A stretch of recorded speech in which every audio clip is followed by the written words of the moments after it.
Good morning. Good morning, everybody. I'm Melissa Nielsen with Waldorf Essentials. And before I start today, because today's a little bit different than normal, just going to do a couple announcements really quick.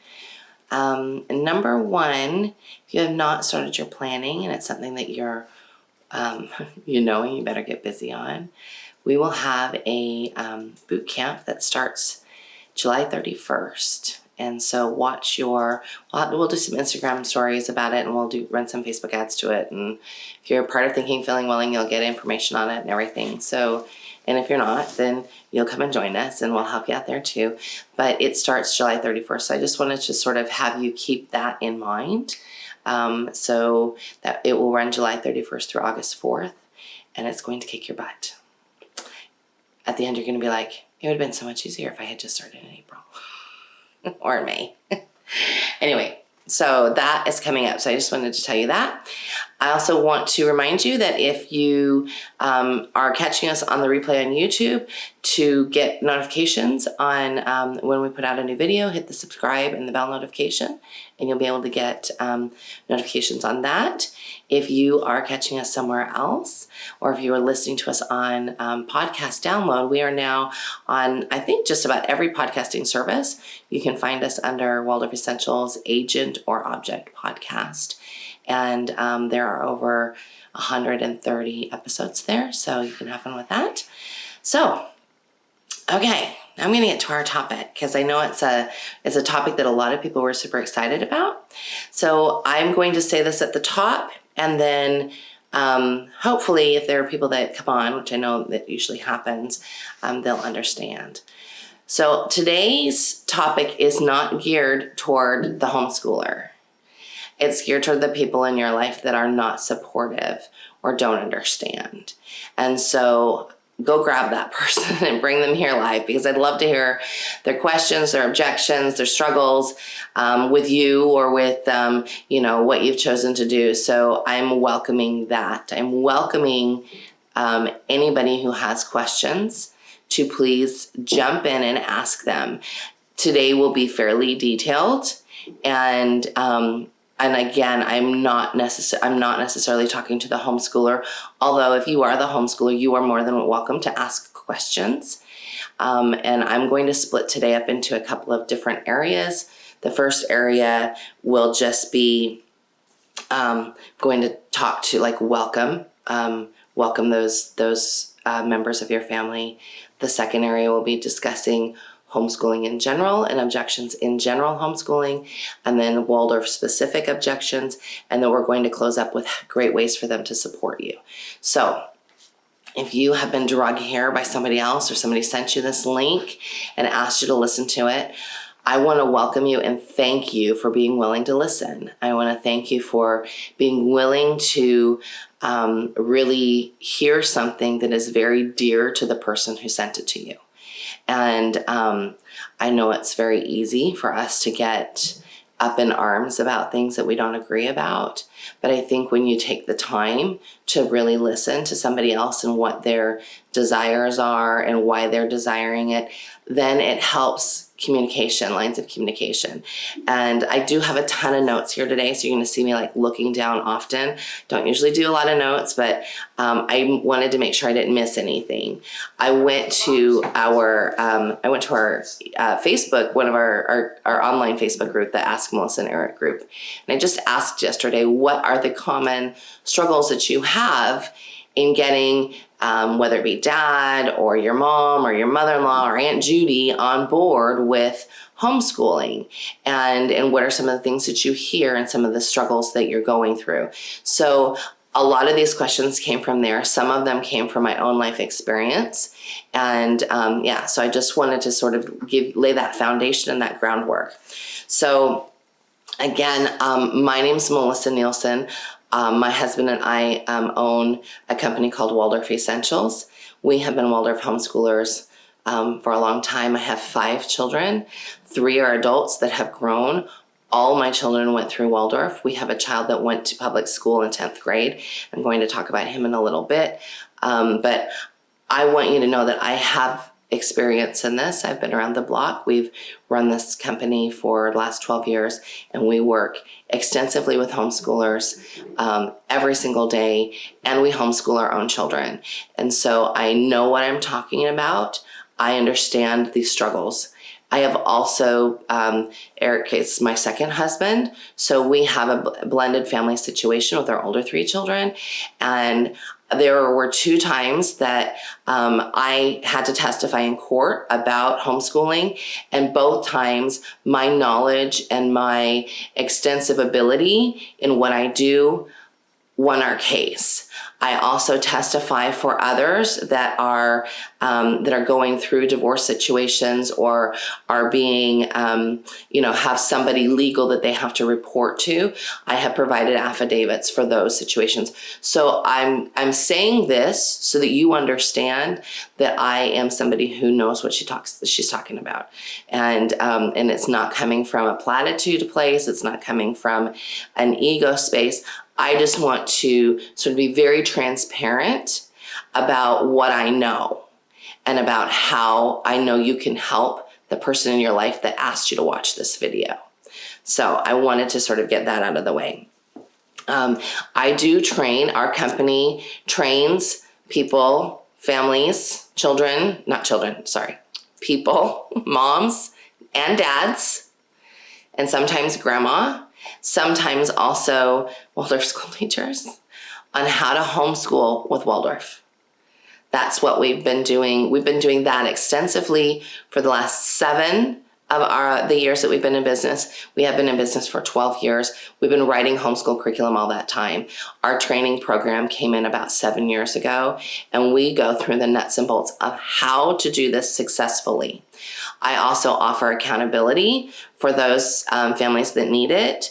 Eric and I have an accountability situation where the families that are within that purchase the accountability program they are accountable to us, and we make sure that they are doing what they are saying they're going to do.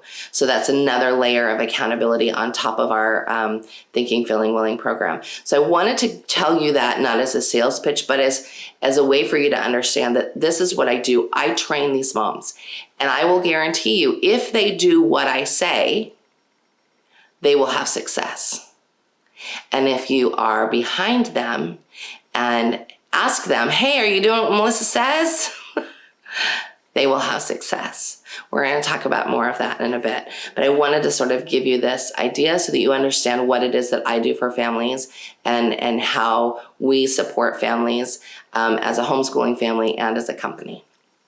So again, I want to invite comments here in the live session. If you're watching this later on the download, if you're watching this on YouTube, please feel free to leave comments. I always answer our comments. If you would like to send me a private message, you're welcome to on Facebook, on Instagram, or you're welcome to send me an email, melissa@waldorfessentials.com.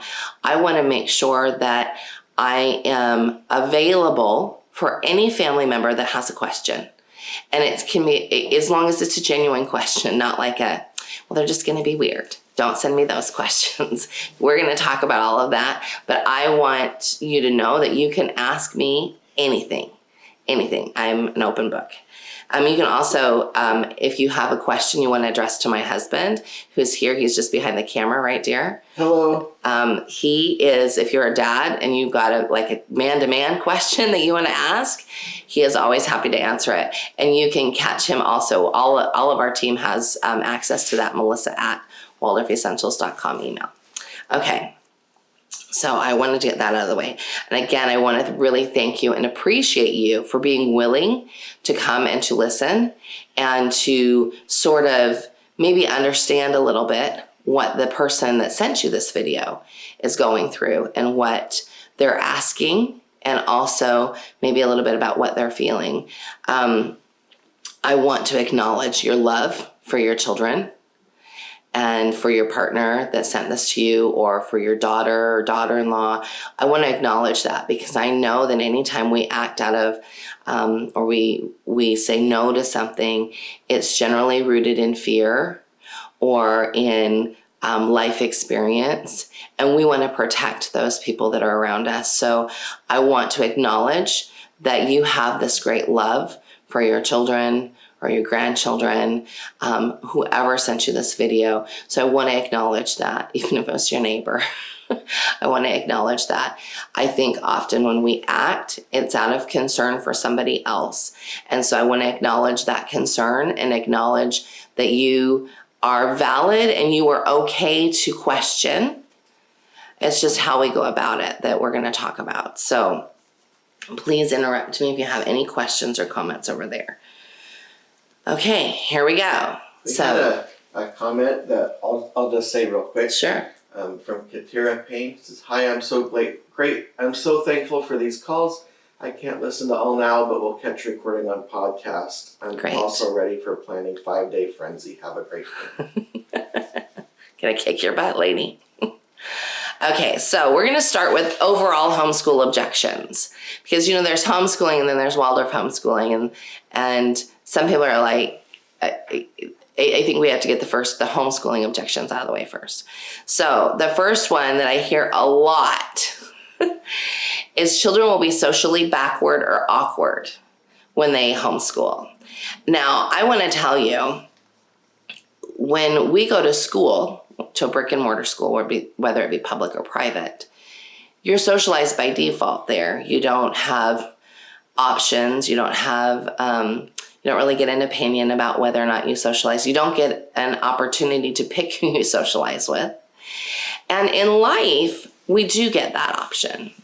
When we go, we might, even if we have to go to a job, a work, a 9-to-5, where we have to be with other people, we get to choose how we interact with those other people.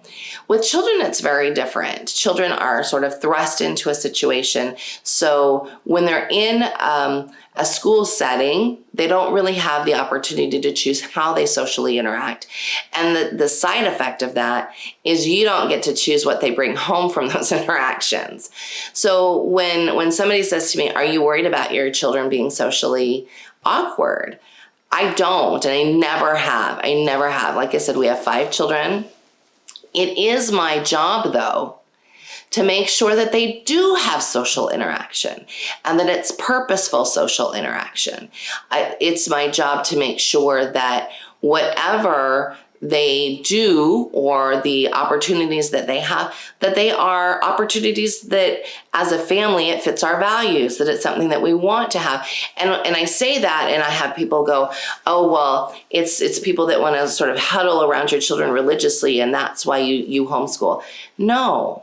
But I will say that the segments of the population overall that I see coming to homeschooling in general, and I'm not talking about Waldorf, but homeschooling in general, are people who have been persecuted in school. So often they're coming home to avoid that.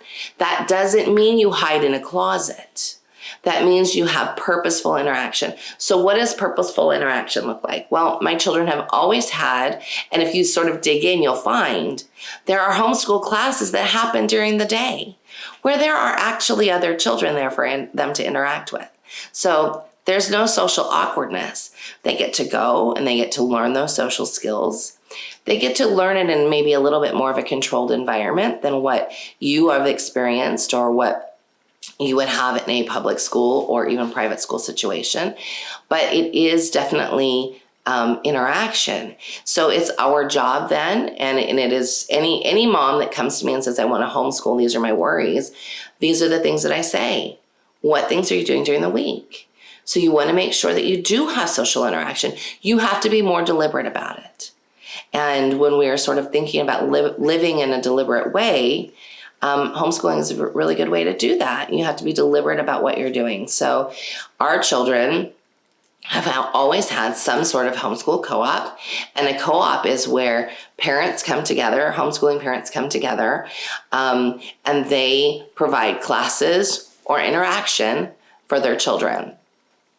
I have belonged to really big co-ops. When we lived in Idaho Falls, there was a giant co-op that had, it was not a Waldorf co-op, it was just a homeschool co-op that I think probably had, 60 to 80 or more children in it. And then I belong to smaller co-ops. I belong to co-ops that I've run, co-ops that I haven't run. But the idea is that a co-op is where you can come together and it's like a school setting. So I want to sort of help you breathe out about the social awkwardness. I think what you will find instead is that when you have children that are homeschooled, because they choose a little bit more who they're with, you will wonder, why is this child so delightfully different than all of the other children that I see? And a lot of that is because of the situations we put them in. Now, I will say there are even homeschoolers that let their kids run wild and free. I'm not that mom, and that is not what I promote. So if you are watching this and you are thinking to yourself, but my kids are wild, or my grandchildren are wild and they respect nobody, I will say up front, that is not what I promote. So get them on board with what I actually promote and you will have peace. So it's about being present, but you have to do your part too. And we'll talk about that a little bit later, about how to be supportive. So children will not have social awkwardness if you do it right. So you want to make sure that they have social opportunities for sure.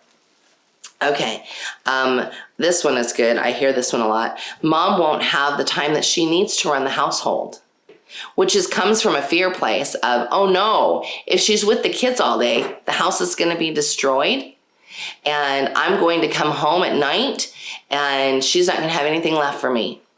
And you know what? That is a very valid concern. Very valid concern. However, it's not usually the case. What tends to happen, especially if we have a mom that is doing the things that I recommend and following our program, is that I teach her how to manage homes. You know, I can't have 5 children and have them running like feral cats. I learned early on how to manage those 5 children and how to manage my household and how to make sure that everybody ate and how to make sure the house wasn't destroyed. I learned that early on. So I share that with the families that we work with. There is absolutely a possibility to have a homeschooling environment where your house isn't always destroyed and where your wife still has energy for you at the end of the day. But again, it's all about like the support element that we'll talk about in a little bit. Any comments so far? Are we good?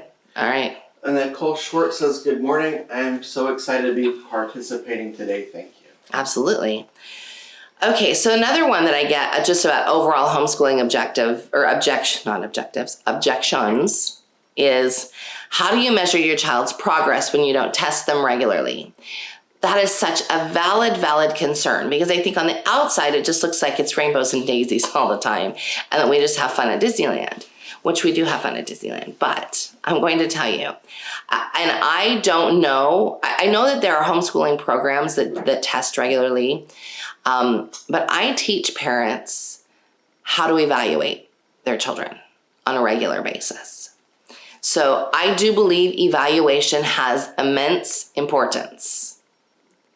It's incredibly important to understand where your children are and to know whether or not you need to dig deep in one direction, or whether or not you need to consider, is there a learning disability going on here, or whether or not you need to up your game. So I absolutely believe in some sort of evaluation. It does not need to be in the form of test taking, because the beautiful thing is when you are homeschooling and you are working one-on-one with a child, you know if they get it. A teacher in a classroom with 30, 20 kids, even 15 kids, she's not going to know if they get it. She's not going to have that sort of intimate interaction every day to know whether or not they're understanding and they're grasping concepts. The homeschooling mom does.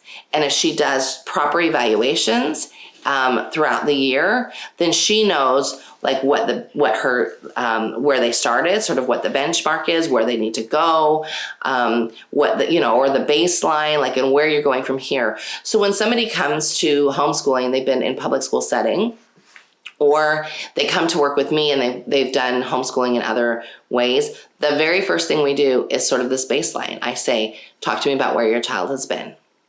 And what I am super impressed about from moms that have been homeschooling with other methods and they come to Waldorf education is often they know exactly where their child is. This is where I feel like they are with math. This is where I feel like they are with reading. But when they come from a public school setting, I want you to hear me. Often parents know nothing. Do you want to be the parent who knows nothing about your child's education? Or do you want to have an intimate knowledge and a hand in them learning? Because that's what this is about. So with regards to measurable progress, absolutely there is measurable progress. You just, with regards to, and I'll talk about this deeper here in a minute, but with regards to how we lay out homeschooling, each block gives us an opportunity to have a subject for 4 weeks, sometimes 3, sometimes 6. And at the end of that block, I teach women, moms, and dads how to evaluate the progress. How did you do? How did they do? Are they retaining the information? Because that gives you valuable information. You can always go back then and add another layer if something's not sticking. You don't have that opportunity in public school. What tends to happen in public schools, if you have a child, or even in private school, if you have a child that's fallen behind, they get stuck in a resource classroom. Where then there's the stigma of the resource. There's no resource in homeschool. I will say that I keep the transcripts. So I didn't always do this. I started doing it when the second time we went to court with my ex-husband, because he wanted to know what they were doing. He has that right to know what they're doing. You have that right to know what they're doing. So I started keeping a transcript. I started writing down everything that they were doing, everything. And one thing that I recommend, if you are maybe an ex-spouse that's watching this, that's been sent to you by your ex-wife or whoever, I recommend in those situations that mom keeps a blog, a private blog. You can do it really easy. It's free, blogspot.com. You can start a blog that way. And I recommend what she does is she, every week, she puts up all of the work from the kids from the week. And she does a complete evaluation. This is what we got done this week. Here's what we didn't get done. So that way, and the reason why I did that is because I didn't want to have to talk to my ex-husband. Usually ex-spouses don't love like getting on the phone and talking to one another. This provided, and the courts were super impressed that this is what I suggested and this is what we did, because it provided me with a way to have accountability so that he could see what their work was. It also provided accountability for him because then the blog could track how often he logged in to see it. And that way, you're both on accountability. Mom's got accountability for the schooling part, and dad's got accountability for actually caring what it is that they're doing. And so we want to be really careful about sort of how we bring that about, because we shouldn't always doubt what mom's trying to do. Okay, let's see. I'm looking at my notes here. Why is testing bad? I don't think that testing is bad for older children. I definitely believe that it messes with the minds of younger children. So I usually, while I have tested my children in the past, we usually wait until at least 5th grade if possible. It's not always been possible. So, but I would say that this worry that your children wouldn't be able to pass standardized tests, and we'll talk about that more with regards to Waldorf in a minute, I wouldn't stress about it. I really wouldn't. But you can, if you are worried about it, you can say to your wife, I would not, if you're the mom or the mother-in-law, do not say this to your daughter-in-law. It's so rude. If you're the dad, though, and you really want to have there be that extra layer of accountability, ask, can we please test once a year? There's no reason why you shouldn't be able to do that. I know a lot of families that test once a year. The reason why they test a few times a year in the public school system, they usually do a round of testing sometime during the first semester, a round of testing in the middle, and then a round of testing at the end. But here's something I'm going to tell you. Most schools do not have the money to do that testing as often as even the Common Core standards say they should. So most schools will opt for once a year, and it's usually at the end of the year. So if that's not your public school experience and, oh no, your school down the street tests more, great. But here's the thing. You've got this evaluation system again that I highly recommend. That's going to tell you how far they're going. If you want that extra added layer, then ask that your partner tests at the end of the year. Do not ask that they test though until at least third or fourth grade. And have open communication about it. If you're saying, I want to see measured results, understand why you're wanting to see those and see if there are other ways that you can see those measured results. Because any homeschooling mom that is truly homeschooling and wanting to sort of, watch their children grow, she's already internalizing all of this. She's already thinking to herself, okay, Johnny really needs to step up his reading. She's already thinking that. You being over her telling her that, it's not going to help. So what will help though is if you say, is there something I can do to help Johnny with his reading? I want to help in this process. So now we're going to step into objections that we get specifically about Waldorf. If you are listening to this and you're like, I don't even understand what in the heck Waldorf is, I'm going to give you the Cliff's Notes version.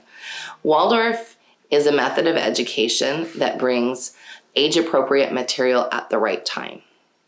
And I'm going to go a little more in depth about that here in just a second, but that's like the elevator pitch for what Waldorf is. Generally, what happens with regards to like whether or not public school teachers think it's valid, if there's a public school teacher that is open and sees that the public school system is pretty broken and that all she's doing is teaching to the test, she's often clamoring for something like this, and she has major aha moments. I've had conversations with public school teachers in Barnes & Noble and in other situations where they hear what we do in Waldorf education, and they're like, what? That would be so much easier than what I do now. So, yes. Stephanie Reyna says, I feel like my husband is very understanding of where our daughter is because he talks to her and she loves to tell daddy about what she learns. I think that's such a beautiful dynamic. Such a beautiful dynamic. When children are excited to tell dad what they are learning. I'm going to tell you, if you're listening now and your child doesn't tell you, they're worried you will not care, or you will not value what they have to tell you.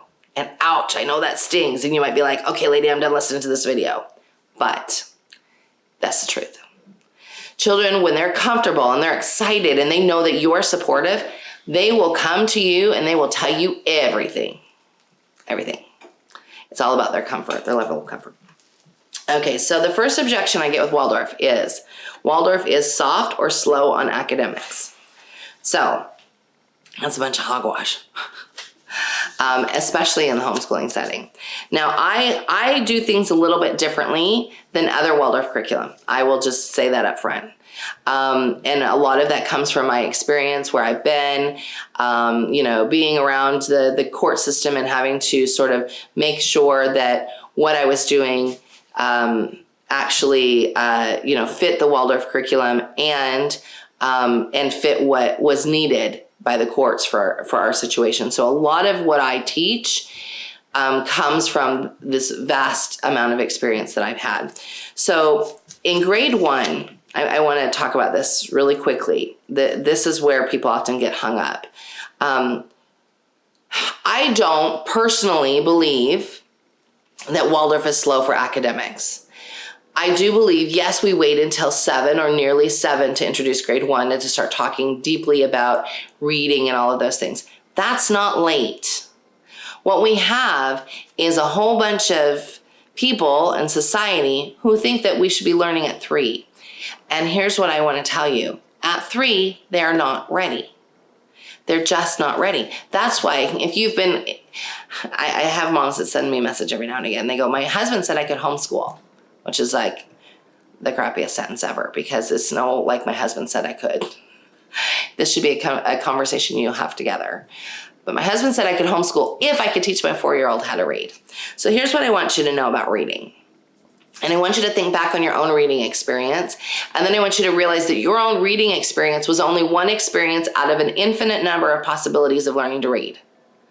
So reading is the process of connecting the sounds and the letters.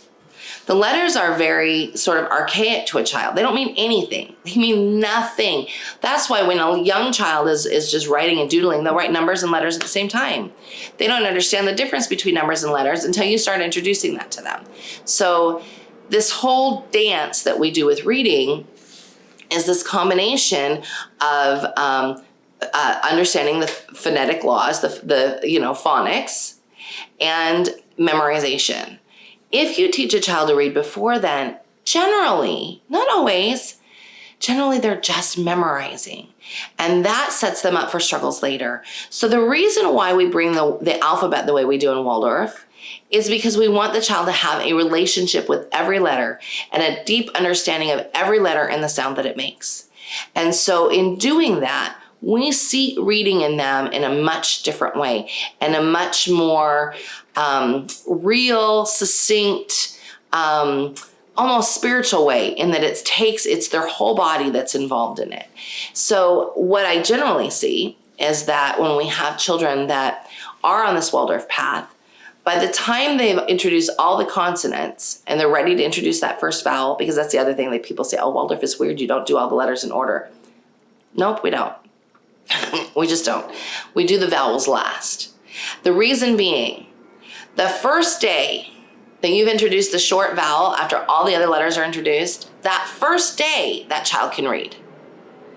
You work on it that very first day. So the very first time you introduce the ah sound, you got cat, bat, sat, mat, all of those letters in the first day they can read. Excuse me. So I want you to, if you are listening to this and you're like, oh, but I learned to read when I was 4. Guess what? I learned to read when I was in kindergarten as well. And I have dyslexia that was hidden because I learned to read so early. So some people go, oh, well, if you have dyslexia, then you shouldn't have been able to read. And that's a lie. It was easy to hide because I learned a lot of memorizing. And I had struggles like throughout my childhood and into my teens until I really realized what was going on. And that's not a slight or anything on my mom or anything like that, because I think that in the 70s, I'm at 46 years old. In the 70s, that was not, that was just starting to come up. And if you could read, then there was nothing else wrong with you. There was no other reason to look deeper. Where it showed up for me was, even though I could read, I had major comprehension issues. Even into college, I had to come up with my own method of how to study.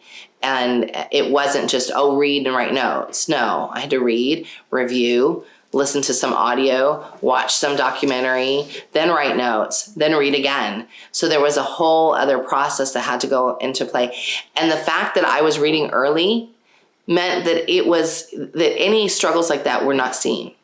So we focus on, in our culture, sort of the wrong things, when really what we should be focusing on is let's get those letters in a very deep way so the children have a relationship with them. So generally, if you have a properly placed first grader, so that means they are 7 before March. So they're 7 before March. That would be first grade. Some people will say 7 before April, but I really, in all the thousands of families I've worked with, I really like to see children that are the age of their grade for as much of the grade as possible. So grade 1 in Waldorf is intended for the 7-year-old or the child that's nearly 7. So you start that letter introduction in September. By about January, February, they're ready to really jump off with reading. And I have to tell you, that means that they're doing it every day. And that means if you're following our curriculum, that mom is actually doing the things that I say to do. So those are questions to ask for sure. If you are the other parent or the grandparent and you're wondering, what the heck, I don't know what's going on here, I need to know, I need to be able to measure this, then your job is to say, what can I do to help? Sometimes that might be to sit and practice with that child. But you got to sit down and practice with that child in love and patience. and not in a place of frustration of the other parent. So, and I would say if you are an ex-spouse, I would absolutely ask, what things can I buy for my house so that when this child comes to see me, I can help? So, and then you listen to what he or she says. I'm gonna come on over here, Robin Homeschools. She says, loving this so much. Thank you. You are so welcome. Sydney Rose says, I learned to read at age 3 and have comprehension issues as well. And the reason being, the way the brain works, it's not ready. It's not ready because when they're so little, there are so many other things that are going on. They're just not ready yet. They're still developing. They're still learning how to get dressed. We can't poke too much into them. I'd really like, there was this time in I think from the 70s to probably the 90s, and it's probably still out there, where they say, children are sponges that just need to soak up information. No, they are not. Children are vessels that have all the information in them already when they get here. Your job is to draw it forth at the right time. When you're trying to draw it forth too early, other things will suffer. Other things will suffer. So I'm just going to put that out there. I would say things that suffered for me, and I actually think for you too, honey, because you didn't ride a bike. You struggled with that. You had other issues. Things that happen physically. There are many, many markers. And now I'm not saying that happens across the board, because there's always going to be that one person that said, I learned to read when I was 4 and I'm perfect. Great for you. You are the exception to the rule. That does not happen very often. Okay, the other thing to know about grade 1 that will actually put your child ahead of their public school peers. So hear me. Waldorf children learn all 4 math processes on the same day. They learn to add, subtract, multiply, and divide at the same time. The reason behind that being, we want a wholeness attitude when it comes to math. When we teach children just how to add for a year, and then just how to subtract for a year, which is the public school model, and then just how to multiply or divide, there's a separation there with regards to math. So many children struggle with math because they're trying to put addition in a box and then subtraction in a box. They don't see that it's all interwoven, that it all comes together. And when a child can see that all 4 of those processes work together, then they have a wholeness in math. And even if they have math struggles later, because, fractions are hard or decimals aren't fun, they still have this wholeness in this foundation. You will not get that in a public school setting. You will not get that in another homeschool setting if you're not doing things the Waldorf way. So there is definitely method behind that, how, like the way we bring that out. So let me see here. One of the objections I had was, when we go to Sunday school, when we go to Scouts, my child is the only one that's not reading. So this is the way I go about that. You have to take responsibility as a parent to front load everything. Everything. It's your job. It's your job. Your job is to keep that child from feeling like they're less than or anything like that. So your job is to go to that Sunday school teacher, and your job is to say this: you can ask my child to do anything, but do not ask them to read until I come back and tell you that they're reading. That's your job. Whether it be the Scout leader, the Sunday school teacher, somebody at a non-Waldorf co-op, whatever it is, whoever it is, your job is to go to them and say, my child is on their own path, not on the same drone path that all these other children are on. So when I come back and tell you, hey, they're reading, ask them to read, then you can ask them. In the meantime, you can ask them to wipe off the chalkboard. You can ask them to gather papers. You can ask them to be your helper in some other way. But you may not ask them to read. So front load this, moms and dads and grandma, because if you don't front load it, you're going to have a struggling, frustrated child. And with this method works, and it works all the time. If you do it this way, it works. But the thing is, you want to really guard that child's spirit and soul with regards to what things other people are poking into them. So be really super careful about what their experiences are. Now, of course, I'm going to have those people that are going to say to me, and if this is going through your head, if they just went to public school, they'd toughen up and they wouldn't be such a sissy. Get over yourself. Seriously. Who wants to hurt a young child? Who thinks that's okay? I don't think that's okay. I was bullied in school. Eric was bullied in school. As a parent, if I can help my child overcome those situations and gain resilience in a different way, I'm absolutely going to do it. That doesn't mean they're not going to be ready for life. We still put them in situations where they have to critically think on a regular basis, and we still put them in situations where they're going to have opposition on a regular basis, because they do need to learn opposition, but they don't need to learn it in the soul-crushing way that it happens often in a school setting. And that actually can happen in a Waldorf school setting too, not just in a homeschool setting. Or in a public school setting. I have seen it happen in Waldorf school settings, and a lot of those children come and join our program. Because when we teach children how to love other cultures but not how to love the brother that's sitting next to them, we're failing. We're failing. It's not just about what's out there, it's about what's right next to us. So we have to deeply, deeply look at each one of those things. Okay, thank you for coming to my TED Talk. No, okay, let's see here. Waldorf is a very efficient way of teaching. So I have people say to me, oh, I don't understand this block thing. Like, why don't you do all the subjects in a day? So Waldorf is a very efficient way of teaching because of how things are taught. So the how of it is, you might have a lesson block that's just, let's just say, is botany. We're going to talk about botany. So we've got a 5th grader, they're learning botany, and you might ask yourself, okay, but where's history? Where's writing? Where's reading? All of that is within that lesson block. Not necessarily history, because we're focused on science right now. So Waldorf is laid out into blocks after 1st grade. 1st grade is still sort of blocks, but from beyond there, you've got blocks of it might be a math block, it might be a language arts block, it might be a history block, it might be a science block. That does not mean that no math is done. And if you're in a history or science block, it doesn't mean there's no math done. The older child will do some math problems every day. The younger child will skip count and circle time.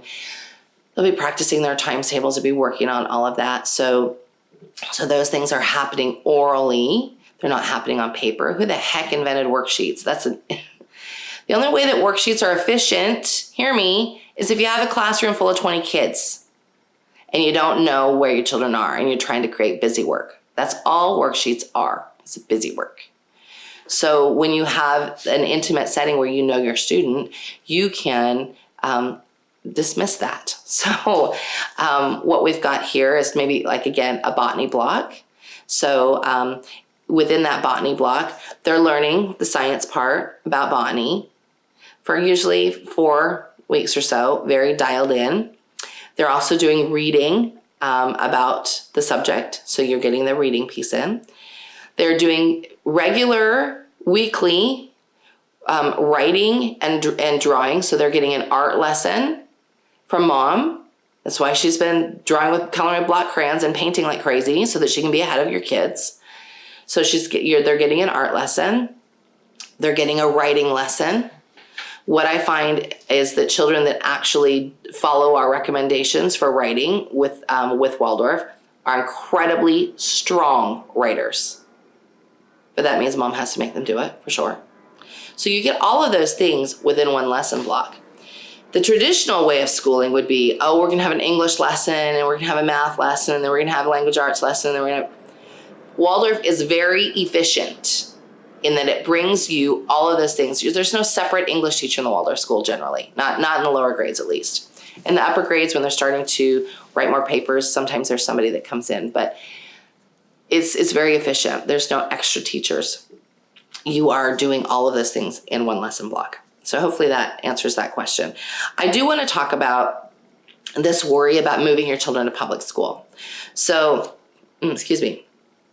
I would say don't worry about it.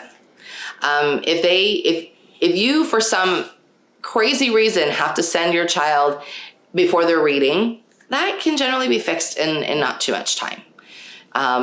So I wouldn't even worry about that. I would say after first grade, they're not going to have any issues at all. Some people will say after third grade. I don't buy that. I don't buy that. If you do what I tell you to do, then your child will be reading and ready to go. They might be a little bit slower with reading at first, but what I find is slower the reading means they're taking it in more, means they're going to be stronger readers later. And so, just overall, I wouldn't stress about that. I do want to tell you about my son. So I have my second son. He's 20 now. When he was in 10th grade, he chose to live with my ex-husband, and the rest of us moved to California. And it was a great move for all of us and a great choice for him. But the question that came, so what are we going to do? He's been homeschooled his whole life. How's that going to work? And so he went, and I wrote out a transcript because I've been keeping transcripts. Remember I told you that? I keep transcript. And I handed it to my ex-husband, who then threw it in the trash can. Didn't even take it to the school. So I took my son to the school, and with the exception of a couple of weeks with a tutor for Common Core math, which is different than regular normal math that we all learned in school, he didn't have any struggles. Not one. In fact, these were the comments from his teachers. They would call me 2 states away and say, "Thank you for bringing us such a flexible learner. Thank you for helping your child love other people. Thank you for, having a child that knows how to sit still and actually listen to the lesson. Thank you." He had teachers that called me instead of my ex-husband. When my son was a senior, I got this frantic phone call. "Mom, I don't know what I'm going to do. They're saying I'm going to have to go to summer school. They're saying I'm not going to graduate." I said, "What are you talking about?" I said, "Didn't you and your dad give him the transcript that I gave you?" And he said, no. So I called the school counselor. And I said, "I'm his mom. I provided a transcript. My ex-husband didn't bring it. Can I send you the transcript?" Yes, please send us the transcript. I sent the transcript. My son had to take, this was the beginning of 12th grade. He didn't have to take home. He took like yoga his second semester of 12th grade because he had already had all of it. When they got his transcript, he had way more credits than he even needed to graduate. So because they kept such good records, it helped him. So keep good records. Keep good records so that when you are in that spot, if you're faced with that, you can hand it over to somebody and say, "Here's where they've been." And there are, of course, going to be some snarky public schools that are going to say, "I'm not going to accept your transcript." Then I would say, then test them. Place them where you want them to be. Place them. Don't be afraid. Because when we live in fear, bad stuff happens. Stop living in fear. Look at it head on. Go towards it. Decide what your goal is. Make it happen. Don't live in fear. Do not live in fear. Okay, let's see. Talked about my methods of evaluation. Okay, I want to, and Eric's going to post this link in the comments over at Facebook. But for those of you who are watching on Instagram and YouTube, we'll put it in the YouTube comments as well when we put it up, but I want you to hear me. There is a website that tracks famous Waldorf graduates, and they are from all walks of life. You've got actors, you've got writers, you've got musicians, you've got athletes, you've got heads of state, you've got scientists, you've got from all walks of life. So that you can see that this is indeed academically rigorous. In fact, I have to tell you, one of my clients, her son went to Yale. And I know that's not the first one. That's just the one that I remember. You can absolutely send your children, or they can aspire to go wherever they want. Because what happens in 12th grade is not happening in 1st and 2nd grade. Y'all need to quit looking at the end when you're in the beginning. Just walk through it. It's all good. You don't have to stress about it so much. Your child will not be illiterate. They will actually be more literate, not illiterate, more literate than their peers. Let's see. So I talked about age-appropriate learning, how we focus on block study. Again, there is no such thing as being behind. That's just crap that they give you in society. It's just crap. It's crap. And I have to ask you, especially this part. As an adult, when was the last time you walked up to your neighbor or somebody at the grocery store and said, how far did you go on math? People don't do that because it's rude. Don't do that. So this whole concept of being behind is a societal concept that's just plain garbage. Just plain garbage. So don't play into that. Let's see. Oh, this is a good one. The Waldorf method doesn't meet state standards. Again, hogwash. So in the United States, they usually use the Common Core as the standard. And I want you to understand that the Common Core is two things. It's a set of standards and it's a curriculum. And they're not like what, you don't have to use both of them together. So often the state will say, must meet Common Core standard, blah, blah, blah. Well, Waldorf does meet that. We might not be following the Common Core curriculum the way it's written, absolutely meet the standard. And I actually help families see that are a part of our program. So if you are part of our program and you're trying to help dad see or your mother-in-law see or whatever, I want you to pull up the Writing Your Own Curriculum Mom Lesson, and I want you to download the details for the grades, because in there I give Steiner's recommendation, the Common Core recommendation, how to meet it, and my notes. So you have all of that, and I would show that to mom or grandma or dad so that they can see that it absolutely indeed does meet that. I think that's a bunch of hogwash. You do need to understand your state laws. So, you want to be able to comply with them. You don't want to be that weird homeschooler that ends up on the news and blah, blah, blah. No, don't be that person. Instead, be ahead, know what the law is, know how to protect yourself. A lot of families join hslda.net.org, the Homeschooling Legal Defense Association. There's like an annual fee that you can, it's not very much, that you can join and be part of them for a year, and they sort of back you up if you need help with the state. They do not back you up if you need help with a custody battle, but they do provide a lot of good information. So a lot of parents really like that. So now I've gone through the objections. Now I'm going to talk to you, Dad, Grandma, Aunt Susie, whoever it is, loving neighbor. I want you to sort of listen to me for a minute. I'm also a coach, so I ask difficult questions sometimes. Often the questions that I think really are bubbling up and that I've heard dads and grandmas express are, wasn't my schooling enough? Isn't what I had enough for you? Here's the thing. Don't we all want more for our kids than what we had ourselves? Whether it be a better house, a better car, a better education. So put that one aside. What your partner or daughter-in-law or daughter wants to do is not a reflection on you and what you did as a parent. It's a reflection on her dreams and her aspirations for her children. It doesn't have a whole lot to do with you. So don't take it so personal. I love this one. This is one I get from dads a lot. I don't want my kid to be different.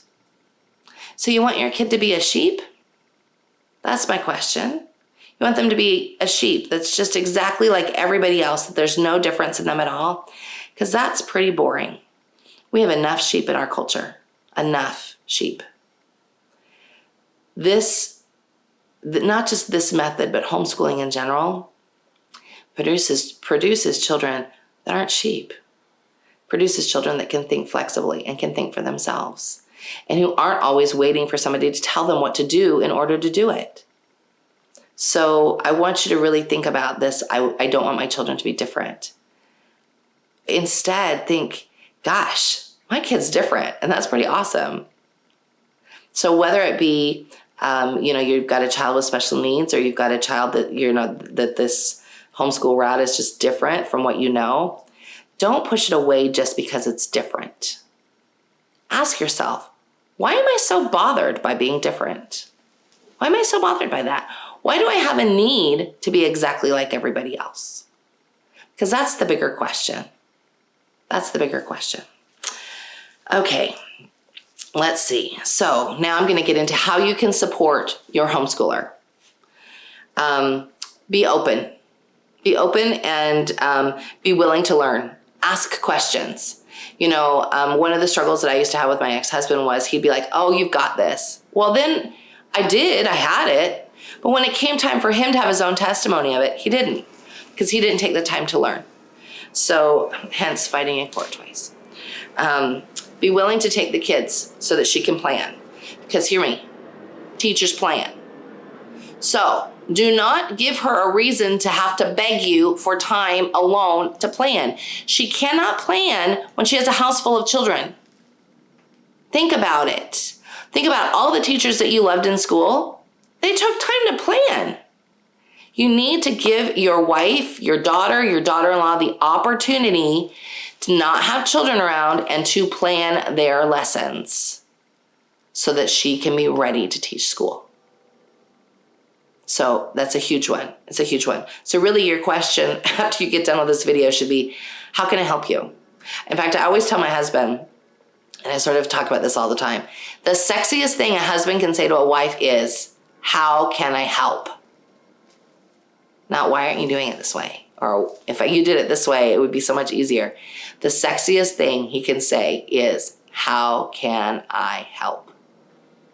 Because that helps her breathe out and helps her be willing to communicate with you. Okay, let's see. Be willing to put in the time yourself. Like, be willing to be the homeschool dad. And what does that mean? Like, you might be thinking, but I have this busy job and I have all this other. Do you want to be known by your busy job on your tombstone, or do you want to be known as the dad who actually, like, do you want your kids to be like, yeah, I miss my dad so much because he did so many things with me? So you really need to sort that out, because nobody was ever really excited that their tombstone said CEO of or head accountant at. No, they want it to say loving father. Think about that very deeply, please. Be proud of who they are. They need your love and support. So be proud of them. Be excited to tell people about what they're doing. I guarantee you, if your child is following the Waldorf method, they're going to be doing stuff that your neighbor's kid is never going to do in school, like ever. And that is not to their detriment at all. It's absolutely to like their betterment. Ask if you can help. One of the things that I think is so amazing is when dad has a skill, whether it be a professional skill or something he was just good at in school, that he can share in homeschooling. It makes mom's job so much easier. So say, how can I help? And don't be butthurt if she says, well, you're a mechanical engineer. You cannot teach our 3-year-old how a steam engine works. Don't be butthurt about that. Your job should then be like, at what point in the curriculum would I be useful? Because I really want to be able to bring my expertise. That's the better question. Okay, help her stay on task. Ask her, how are lessons going? Ask to see lesson plans. I think and there's probably a bunch of moms that are like groaning right now if they're listening, but here's the thing. Ask to see lesson plans. That tells her you are interested in what your children are doing. Ask her. It's super important to her. If you said, I would love to know what they're learning this week. Ask. That's one reason we always recommend having a family meeting every Sunday or Saturday, like before the next week, because it gives the opportunity for mom to talk about, like, here are the lesson blocks that we're working on this week. And for dad to be like, oh, really? Tell me about that. Take an interest in your children. Don't leave it all up to her. Let's see. Make sure she plans. Ask to see the plans. And then, okay, I'm about to close up here because I know we've been going for an hour. It's been a good hour though, right? Husbands, love your wife. Tell her she's amazing. She's the one in the trenches every dang day with your kids. Tell her she's amazing. And if you are the mom or the mother-in-law or the aunt, I want you to hear me. Love them and then butt out. This is not your child. This is not your child. You had your opportunity to raise children. Now it's her turn. Give her the love and support she needs and butt out. You can say things to her. Is there something I can do to help? Or, I would love to read more about Waldorf. Do you have a book resource that you can share with me? That's how you support her. You support her by actually supporting her. We have this crazy culture that thinks the only way that we can interact is by being mean to each other. No, support her and love her. Anyway, thank you for joining us. I hope you guys have a wonderful week, and we'll see y'all later.